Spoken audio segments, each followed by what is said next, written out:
Welcome to Aaron Mahnke's Cabinet of Curiosities, a production of iHeartRadio and Grim and Mild. Our world is full of the unexplainable.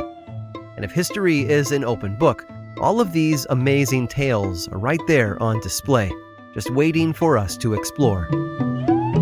Welcome to the Cabinet of Curiosities.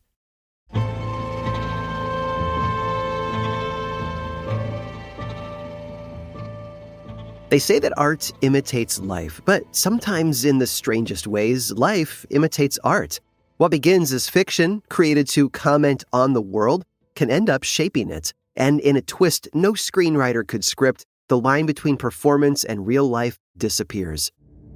In 2015, a new show hit the airwaves in Eastern Europe and instantly became a hit. Called Servant of the People, the comedy followed a character named Vasil Holoborodko, an affable yet absent-minded high school history teacher who lives with his parents in the big city. After a particularly frustrating day, Vasil makes a profanity-laced rant against government corruption to a friend, which one of his students secretly gets on camera. The video goes viral, and suddenly this character, Vasil, finds himself at the center of a grassroots campaign for the presidency. Ordinary people rally around him, and he wins. Although Vasil at first feels like a fish out of water dealing with the expectations of bureaucrats and the closed-door deals of oligarchs, he quickly finds his voice. The comedy series follows him as he tries to weed out corruption in the government, often to comedic effect. The show was funny, sharp, and surprisingly heartfelt. While more than a little cynical, the show was a hopeful comedy about a normal person making real change. And the heart of it all was its star, a comedian. Although he had studied law in school, he had no political background, just a long career in entertainment and a reputation for smart, satirical humor.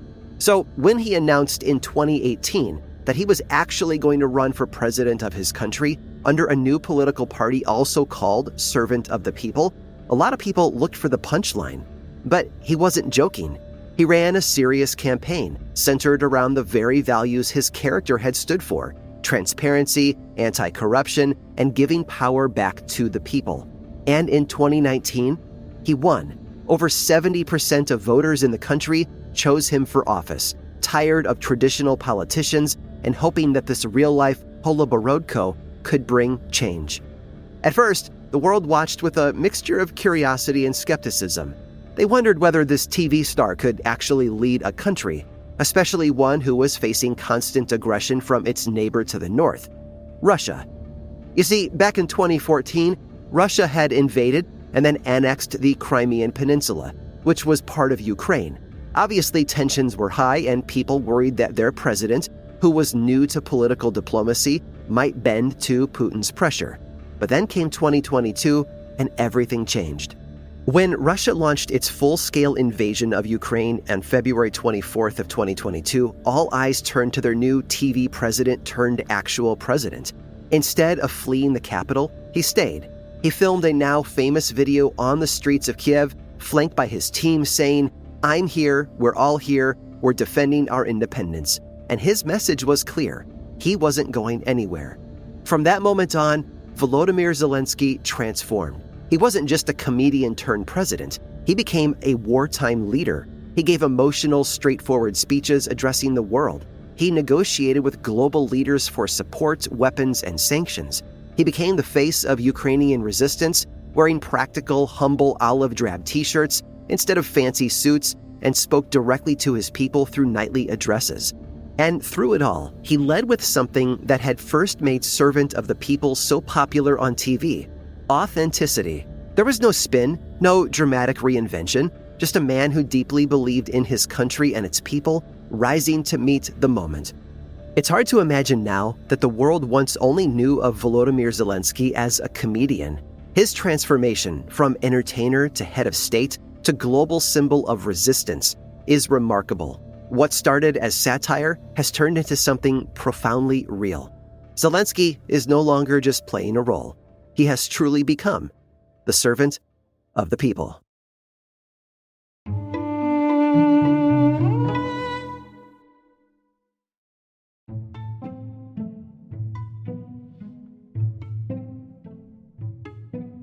There are whole online communities devoted to the goal of retiring early. Many aim to be done working by the age of 40. They look at what careers might get them there the fastest, and then they do everything they can to minimize their spending and their debt. But one man from the 19th century had them all beat. He reached the pinnacle of his career at the age of 26 and spent the rest of his life doing whatever he pleased. Thomas wanted to give back after finding so much success at a young age. By 1890, he had all the money he could ever hope for. He noticed that his home, Boston, was dealing with high unemployment, and so he set out to change that. He learned that shipbuilding was a reliable source of employment in other ports in New England, and so he completely changed careers, opening a naval yard and employing 4,000 Bostonians to build ships. But after a while, he felt like he had learned everything he could about that industry. He longed for yet another challenge, and so he installed a new president at the company and enrolled with his wife at MIT. His studies soon led him to the field of paleontology because he was fascinated by fossils. But once again, he eventually tired of that, once more feeling that he had learned all that he could. And so he reinvented himself a third time. In 1910, at the age of 56, Thomas became fascinated by Shakespeare. He moved to England and studied elocution, the art of clear and effective speaking. It was a pursuit that eventually led Thomas to perform on stage. Then he took those skills back with him to Boston, where he put on plays and gave lectures. He died in 1934 at the age of 80, having pursued every passion he could think of. Throughout his life, those he encountered may very well have wondered who this middle-aged man was who seemed to be free to pivot careers and do as he pleased. Well, they needn't look no further than his last name, Watson.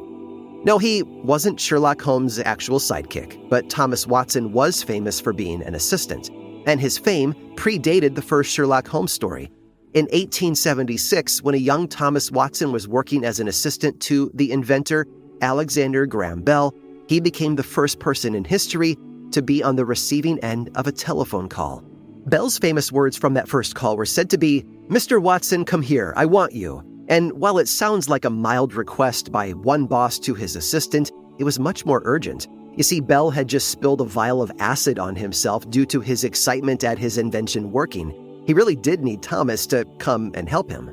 Luckily, they recovered from that snafu, and over the next few years, Bell and Thomas further developed the invention together. In fact, you could argue that Thomas was really the one who made it what it was. In the months and years following that first call, he designed the ringing and the receiver hook functions that became an essential part of telephones. Well, at least until cell phones were invented. But most of us are probably old enough to still appreciate the original.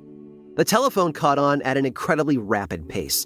There were soon millions of telephone lines all over the world, and Bell and Thomas profited from all of them. In 1915, Thomas took a break from his adventures around the globe to reunite with Bell for one last history-making milestone. Thomas traveled to San Francisco simply to pick up the phone. And once again, Bell was on the other end of the line, calling all the way from New York.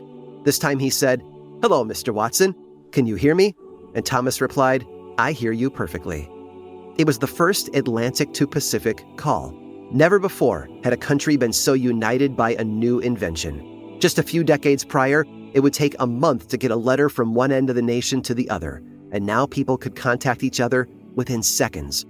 Thomas and Bell left a huge mark on the human race, but Thomas didn't let it go to his head. He kept seeking out new adventures, remaining curious about the world that he had connected through his genius. I hope you've enjoyed today's guided tour of the Cabinet of Curiosities. Subscribe for free on Apple Podcasts or learn more about the show by visiting curiositiespodcast.com. This show was created by me, Aaron Mahnke, in partnership with How Stuff Works. I make another award-winning show called Lore, which is a podcast, book series, and television show, and you can learn all about it over at theworldoflore.com. And until next time, stay curious.